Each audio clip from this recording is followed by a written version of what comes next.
Sugda na sa Mandawi City ang paghawan sa wetland area sa may Barangay Banilad sa Maong Dakbayan. Mga residente dunay hangyo sa syudad. Ano ang live report ni Nico Sereno? Nick.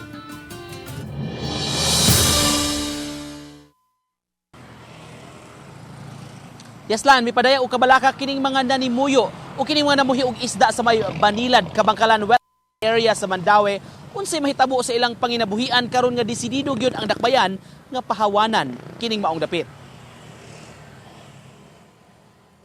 Pasado alas 9 kaganihang buntag naabot sa wetland area o tubigan sa may Barangay Banilad ang taga City Hall. Nangunay ang taga Housing and Urban Development Office ug sa City Clearing Team. Sa ilang pagtaak sa usa ka parte sa tubigan, nasugdan sa mga personnel ang pagdismantle sa pipila ka fish pen. Gipapahawan una ang lugar nga direktang atubangan sa culvert o outlet sa tubig. Matod sa mga residente, wala mo istar og dugay ang taga-syudad ug nibiya ra apan giingong mubalik kini.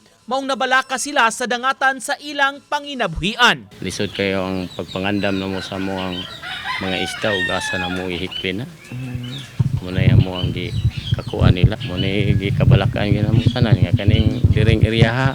Mapiktuhan gyud ang among panginabuhi. Sa maong dapit dunay moabot sa 40 ka mga bubong. Apan mas daghan ang mga namuhi og isda nga kapin sa gatos. Lakip sa gibuhi ang tilapia, ingon man aquarium fish. Panawagan nila sa syudad. Kung ilan ning kuhaon, asa naman unya ning panginabuhian. Unay pangutana niya nga asa naman ni. Kahinumduman giplano na sa dakbayan ang clearing sa maong dapit aron mahawanan ang wetland area, malocate ang bito o sinkhole sa maong lugar ug masulbad ang baha sa silingan nga mga lugar. Kay lupa nga bahin, ang maong lugar mapundohan gyud sa tubig gikan sa kasilinganan nga mga dapit matag kusog nga uwan.